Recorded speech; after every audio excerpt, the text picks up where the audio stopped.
with us on Overdrive. The Hero Glamour X125 packs in segment-first features like cruise control, ride-by-wire and 3 ride modes, all wrapped in a refreshed, practical design. Chris lets you know how it rides and stacks up in the 125cc segment.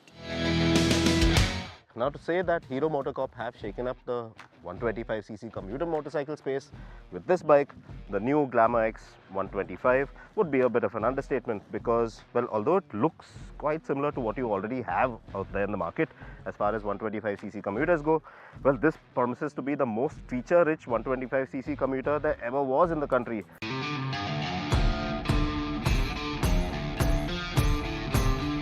Now you get two versions of this motorcycle. You get the drum brake variant and this one, the higher spec disc brake variant. Now let's start off with what this motorcycle is all about design wise.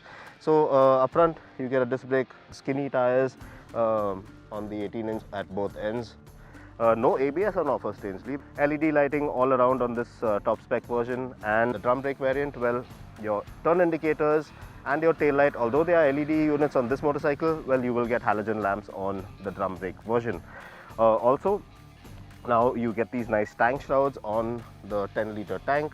So not too big, but 10 litres are good enough for a commuter motorcycle at the end of it. Also, now you get a new coloured LCD dash on there, very packed with tech and information. It is quite easy to read, and you also have a sensor in there that detects the amount of light intensity and the brightness that it actually should be readable with. Biggest talking point of this motorcycle has to be, well, the cruise control. First of its segment for 125cc commuter motorcycle. You have ride-by-wire throttle. That's really interesting for this bike as well because that opens the doorway for ride modes. And you can toggle between your ride modes, your I3S, you can switch it on or off.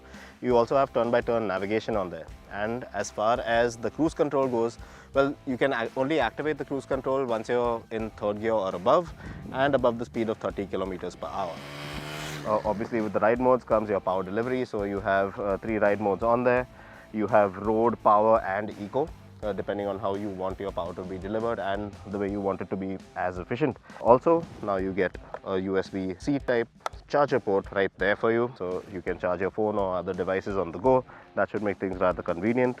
And yeah, that is in essence is what the motorcycle has in terms of features. Now the engine has been carried over straight from the Extreme 125.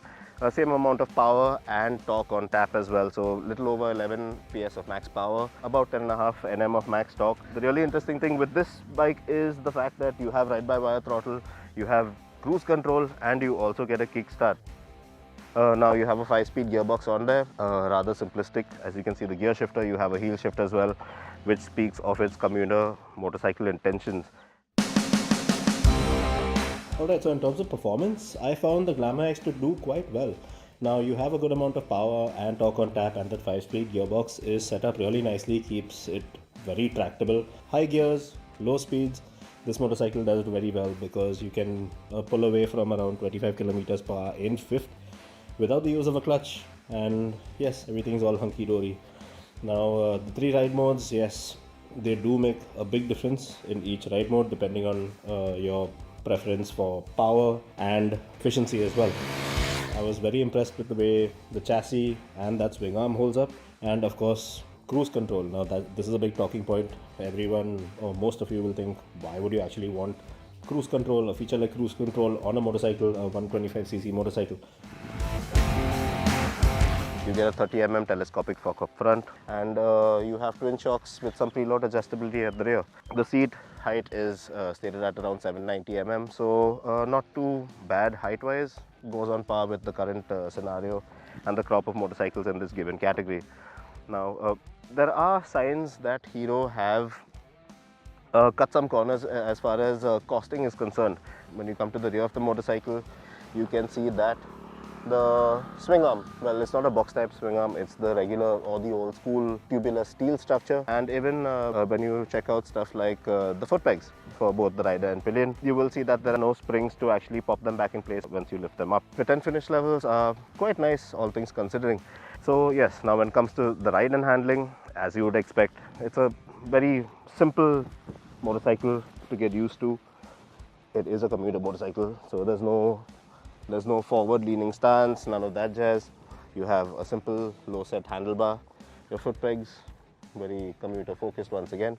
And yeah, if you plan on riding this motorcycle for long hours or you have a long day on this motorcycle, it is a very comfortable motorcycle to ride because the position dictates that. Alright, so 1 lakh rupees for this top spec disc brake variant of the Glamour X, or X showroom of course. For 10 grand cheaper actually, you will get the drum brake variant with a couple of less features. But with all this bike has to offer in terms of aesthetics, the X-shaped lights, LEDs, all around, the amount of tech you have on there, the engine, the performance, the level of comfort and, well, practicality of this motorcycle, well, it makes a lot of sense, including the fit and finish was quite nice actually on this bike. Well, it's time to head into our final commercial break here on the show, but don't go anywhere because on the other side we get you familiarized with the latest cafe racer from Triumph.